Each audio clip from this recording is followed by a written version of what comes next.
What if the first metabolic disorder began in a garden? We're talking about the Garden of Eden. Before insulin resistance, before chronic inflammation, before anxiety and immune dysfunction, there was a fruit, an apple. Perhaps it's also connected to the apple, to the symbol of a computer, because it's very relevant right now. Today, we're connecting the temptation of Adam and Eve, the concupiscence of eyes, flesh, and pride, fasting from sugar, excess calories, and social media, mortification through exercise and meditation on Christ's unconditional love for us. It's not pain, it's suffering for the sake of love. And how all this affects metabolism, immune function, mood, memory, and the soul. If you like this content, please watch through the show. This is a special edition in honor of the feast day of Our Lady of Lourdes, February 11. It was proclaimed by John Paul II as the Day of the Sick, and how relevant this is. Medicine and faith to cure our ailments. So let's begin. The first temptation was a disorder of desire. Genesis tells us that the fruit was good for food, bodily appetite, pleasant to the eyes with visual desire, desirable to make one wise. Pride. These are the basic concupiscence. This maps perfectly into John 2:16. The first sin was not hunger. It was a disordered desire, the disorder of being curious. Can I be more wise than God? That's what the temptation was. And there's just a piece of fruit that looked delicious. And they were instructed not to eat it. Disobedience, lack of humility, because they feel like they can do something better, but forgetting that they were just the humble creation of the divine God. And what a mess. This sin leads us to the many disorders in our health, metabolism, immune function, mood, memory, and the disorder for the soul. So the biology of disordered desire goes like this. When desire is untethered from truth, physiology follows. Chronic overconsumption today mirrors Eden. Fructose coming from the fruit, so delicious. In our present time, it's the high fructose corn syrup that is laden in our processed food, so delicious. You would not even stop yearning for anything that's processed because it's so delicious. Why? Because there's fructose, the high fructose corn syrup. Could this be a creation coming from Eden? A disordered desire for fruit. Constant sugar exposure will definitely destroy your dopamine receptors. It will be an insatiable, or else you cannot satisfy yourself with the desire. Get one cube of chocolate, a piece of chocolate cake, you'll be asking for more. It's a dopamine spikes. Get a like from your social media. You will keep on looking for your social media account, looking for likes. You'll be aspiring for 1 million followers. For what that is for? Then you have to ask, what are you satisfying? The ultra-processed stimulation is connected to the disordered desire that was implanted by the devil in Eden. This visual overload is unrelenting. You cannot satisfy yourself. It's ego-driven. It gives you false image and false expectation. But truly, the only thing that you really need to desire would be the path to heaven. And it does not come easy. He had to suffer, give up a lot of things, endure suffering, endure pain, but suffered through and sacrificed for the sake of love, unconditional love for us. So all these things that we have talked about, overexposure to sugar, social media, these are all related to sugar. Think about this. Sugar is a number one enemy. The chronic stress increases your cortisol. Cortisol increases your sugar. Sugar increases your adrenaline or norepinephrine. That increases your blood pressure. Then this insulin sensitivity that is created from all this dysfunction of oversupply of sugar, especially fructose from high fructose corn syrup, and the lack of activity or corporal mortification through exercise will lead you to increase visceral fat, and the waistline increases. So you have three: increased blood sugar, increased triglyceride from the sugar, increased waistline, increased blood pressure. You have four criteria that satisfies you to be part of the diagnosis of metabolic syndrome, which puts you at risk, at least 6 times more at risk for cardiovascular disease. And this all comes from Eden, the disorder desired that was generated in Eden. The gut will also break down with overstimulation and also the constant stress, the cortisol excess. That will destroy your microbiome, which also dictates what neurotransmitter goes up to the brain. Remember, serotonin is 90% produced in the gut. Do not underestimate the value of the microbiome. You have to nourish it. The best way to nourish it is to provide it, replenish it. Well, first, with it, control your stress, control the environment of what you take in, especially sugar. Also, control the stress by proper meditation, unconditional love meditation through His passion. Love that cannot be explained because it was unconditional and did everything, died for us in the cross, exposed His body in front of us. In Eden, the fall of Adam and Eve fractured our harmony between humanity and God. Our relationship was shattered between body and soul. The body and soul cannot integrate in harmony. That's why there's always discord, anxiety, depression. The appetite and reason became discordant. So because of this disharmony, God is all about harmony and peace. He of the Virgin Mary, and born, conceived on March 25 in the Annunciation, and delivered in the Nativity in December 25, 9 months later. It was all planned because of the unconditional love of the Father and the Son for humanity. It is not done just without meaning. It was prepared after the fall of Adam and Eve. So let's take a look at this, the dopamine spikes. It's really, now I'm thinking, the Apple symbol of a popular digital gadget. Could it be a symbol? We better be aware. It's good if we have control over it, but if you become enslaved by using the digital media, even the social media, it rewires your brain and you become very primitive in your thinking. You'll be less emotionally resilient. You will be so sensitive to criticisms. You'll be sensitive to failure, because this is not what it's all about. The apple has to be suppressed. So how do we alleviate this disorder? Number one is fasting. Fasting is the antidote of Eden. If the fall began with grasping for food, stay away from the unnecessary food that you have, the junk food, the processed food. If the desire is about sugar that spikes your dopamine, first thing to do, practically, is to restrain from sugar.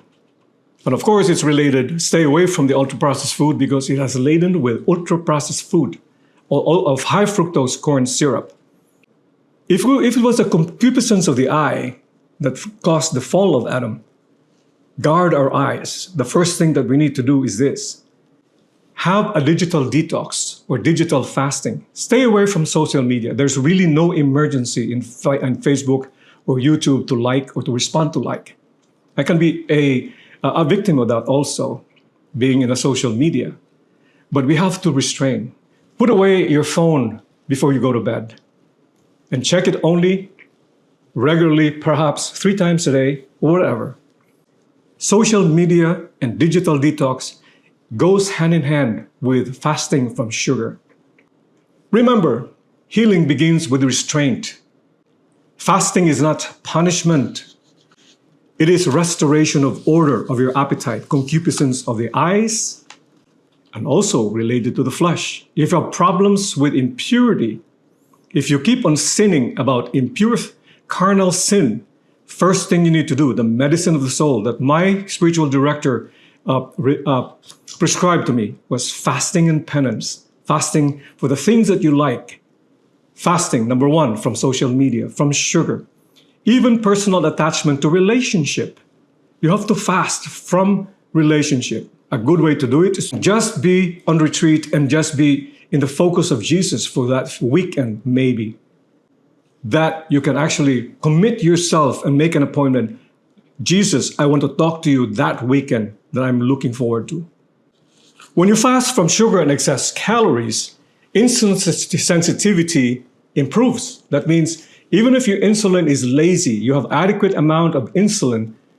Insulin sensitivity means that insulin is able to properly open the gates of your cell so that the glucose can come in.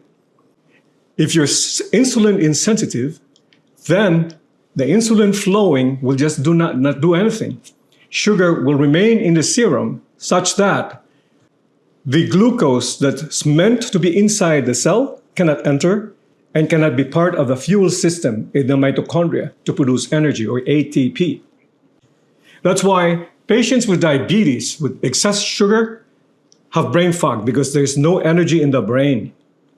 There's muscle weakness, or there's fatigue, because there's no way that the muscles are fed properly. Caloric fasting, autophagy is activated such that the mitochondria releases or gets rid of those damaged proteins.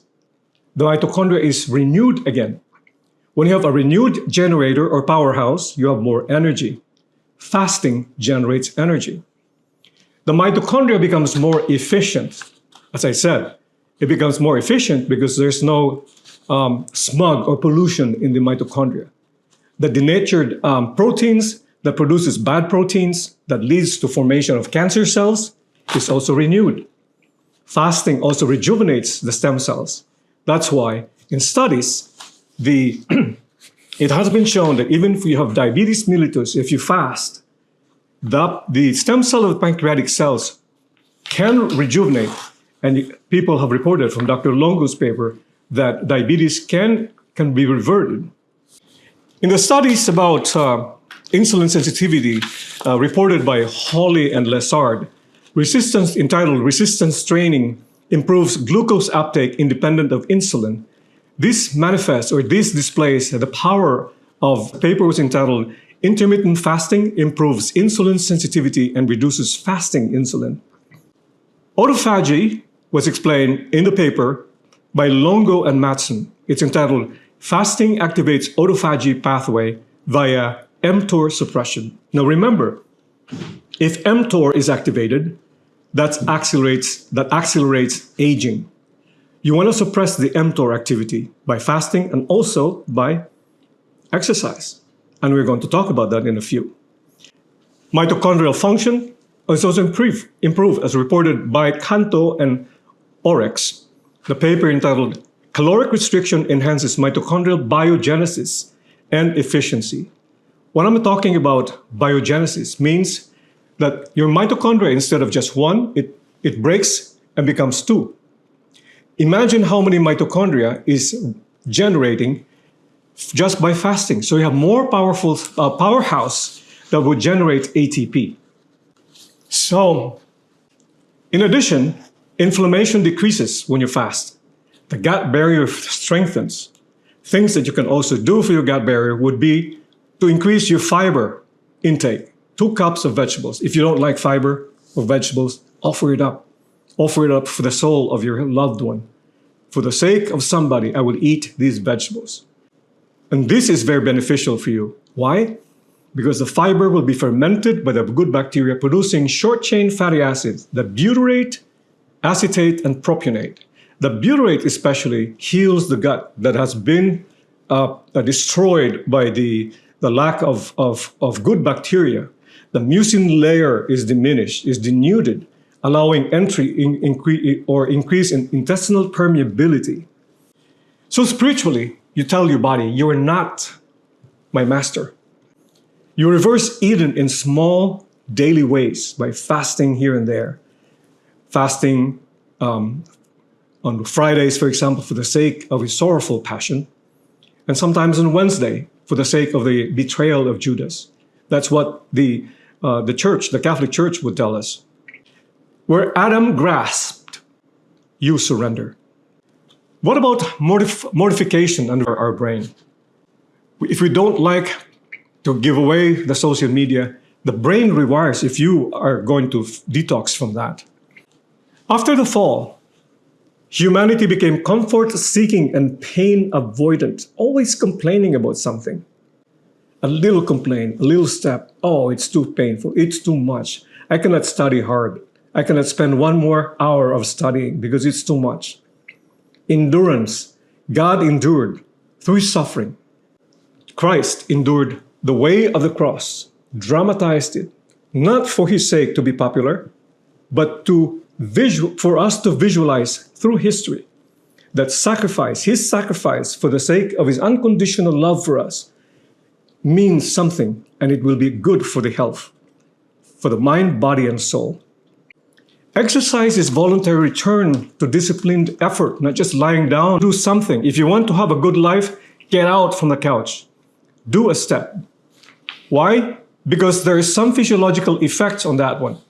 The first time you attempt to exercise, increases the BDNF, or the brain-derived neurotropic factor. It increases neuroplasticity. In the report of Erickson et al. In 2011, entitled Exercise Increases Hippocampal Volume and BDNF, it demonstrated in the study that if you exercise, your memory improves by way of increasing hippocampal circulation. By way of neuroplasticity, hippocampus increases in size. And you'll be joyful because the center for the hippocampus is a center for memory and joy. What about the skeletal muscle effects? In the report of Pedersen and Fabreau in 2008, the paper entitled Skeletal Muscle releases anti-inflammatory myokines, or cytokines, during contraction when you exercise. Even just stretching would do the same trick. How much more if you do a rosary walk, moderate exercise for at least 40 minutes. Do it every day. It will make a big difference in your skeletal muscle and also for your soul.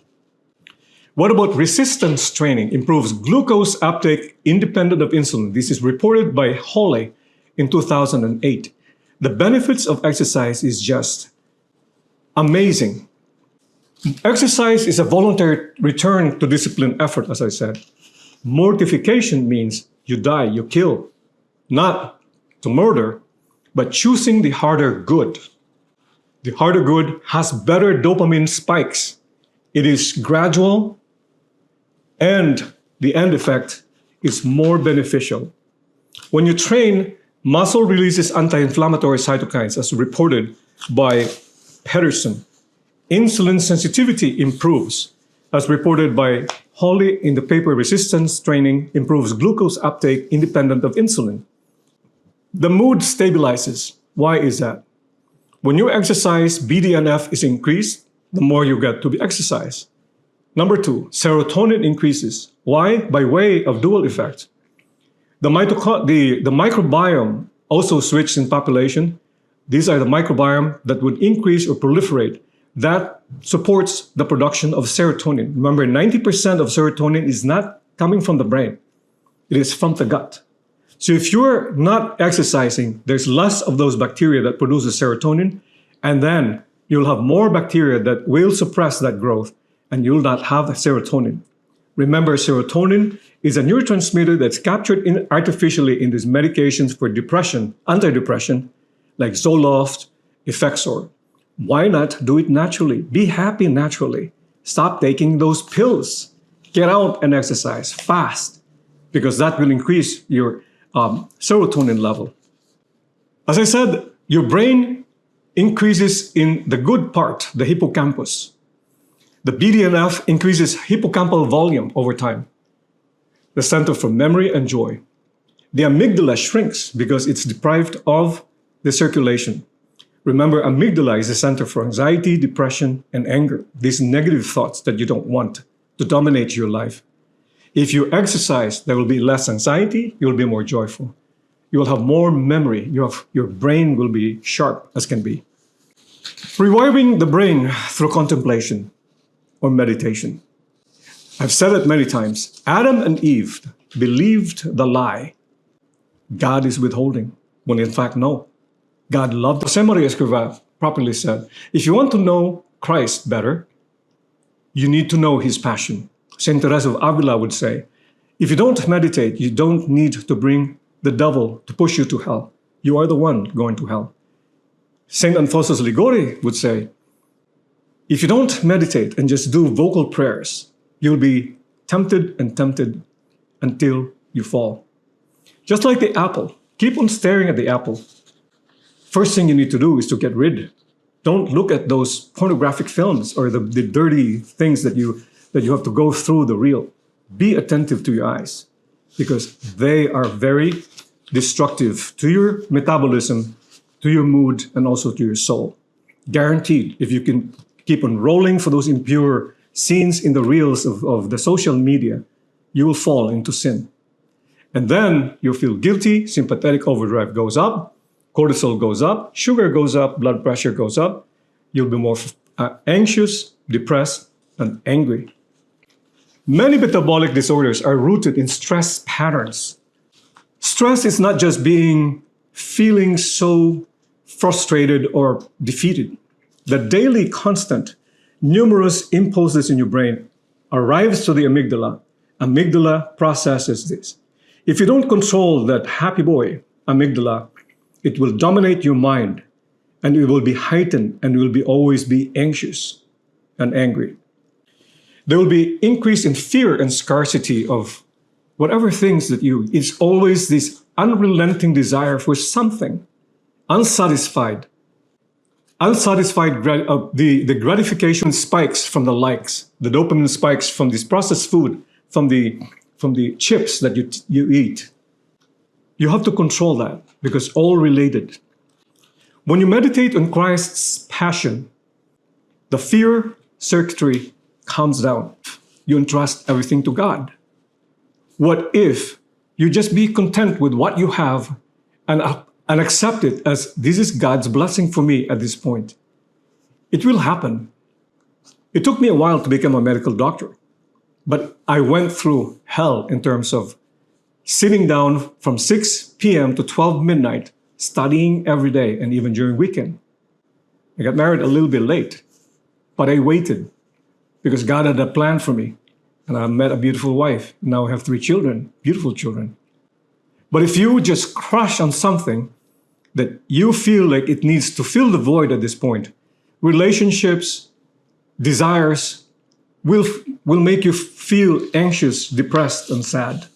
Wait for the moment. God will give you the best blessing, best suited for you. It will be something that you alone can appreciate in hindsight, because God always operates on what is best for you. Go back to Eden. Fix what the unhealthy desire that was planted by the devil from our parents, Adam and Eve. It is our responsibility to undo it. The Virgin Mary is our guardian. She's our guide because she defeated Adam. She defeated the devil, crushed the head of the serpent, and vomited the apple. When you meditate on Christ's passion, fear's circuits come down. Attachment wounds soften. You will have no desire for other things. It comes together. You'll be more motivated to exercise, to sacrifice for somebody else. Remember, Jesus was body. Look at the crucifix, look at the wounds, meditate on the wounds and the way he walks carrying the cross for our sins. He was hard on our body. What have we to respond to Jesus? A bit of exercise, maybe we can do something. Get out of the couch for the sake of his sorrowful passion. Trauma pathways are reorganized. Trauma that you cannot dwell because those past trauma has something to do with what you live now. Offer it up. Christ, for goodness sake, was traumatized even before he was born. And he dramatized it with the corporal punishment that he had from the Jews and the Romans. It is about time for us to get back to Jesus. This is for you in union with the sacrifice of your flesh. He dramatized the carnal scourging at the pillar for our sake, for the sake of the carnal temptations and the sinfulness that we have. The amygdala quiets because the amygdala is a center for anxiety, depression, and anger. If you meditate on the passion of Christ, Jesus will calm your brain, operating on the neurophysiological events by increasing the blood supply to the hippocampus, increasing serotonin, increasing taurine, GABA, which happens and been documented in functional MRI. This happens naturally. God has provided this for us.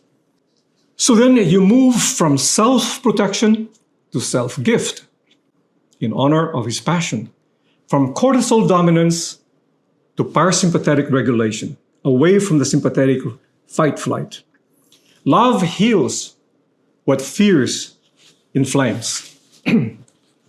So as we integrate, if you like these discussions so far, please do not hesitate to subscribe and share it to somebody else, because some might be able to benefit this. In honor of Our Lady of Lourdes, Our Lady who heals. So to continue, as we integrate Eden, the cross, the body, mind, and body, and soul, Eden shows the disorder. The cross shows us cure. Holistic cure, comprehensive cure, body, mind, and soul. Now here is the embodied path. First, let's do this. Weekly fast. Daily, stay away from sugar, especially processed food. Learn to cook. Visit the kitchen. Crockpot be your friend. Boiling and steaming be your friend. It will organize your appetite. It will take 1 or 2 days to change the configuration of your taste buds. By the second day, you will not be needing sugar, guaranteed. Be careful with artificial sweeteners because it will have the same dopamine spikes and is actually more inflammatory compared to the usual sugar. Use honey a little bit. Second, practice resistance training and aerobic exercise training. It takes only one few steps. Be enough, the nature will take care of you. Choose voluntary strength over passive comfort. You're not lazy. It's just your body is trying to dominate you. Be dominant over your body. You have control of your appetite, concupiscence of flesh, and also the eyes. Third most important thing is to dedicate 10 minutes of meditation on the passion, the unconditional love of Jesus, because it calms your brain. It reduces your stress. Meditation decreases the cortisol level. Exercise decreases the cortisol level. Fasting decreases the cortisol level. Cortisol is your enemy. It's a stress hormone that leads to increased sugar. The sugar increases the sympathetic tone. Sympathetic tone stimulates the adrenals to produce norepinephrine and epinephrine to increase your blood sugar. They are all related. But what a magic. You meditate, you fast, you do corporal mortification or exercise, your body heals and your soul heals.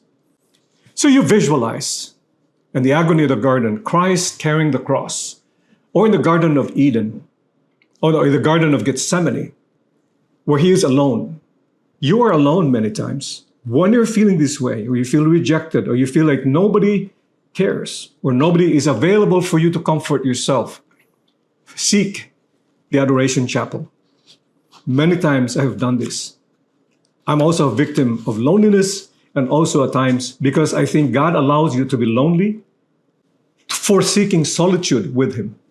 Loneliness, negative, feeling empty, switch it to solitude. Solitude gives you happiness. Solitude with God, especially in the Blessed Sacrament, helps you heal. Christ's love without retaliation, Christ's love, which is unconditional, is the most precious gift for us through all generations. You breathe slow. 4. You say, Jesus, Son of the living God. You pause. 4. When you exhale, have mercy on us sinners. Count 6. You repeat that. I have demonstrated it to my patient. Patient comes in with a blood pressure of 160/90. After the 10th breath repetition, the blood pressure went down to 140/90. After the 20th repetition, blood pressure went down to normal, 120/80. How beautiful is that? Natural therapeutic to control your blood pressure. It's not all for everybody, but for many patients who have anxiety-induced blood pressure elevation, this helps.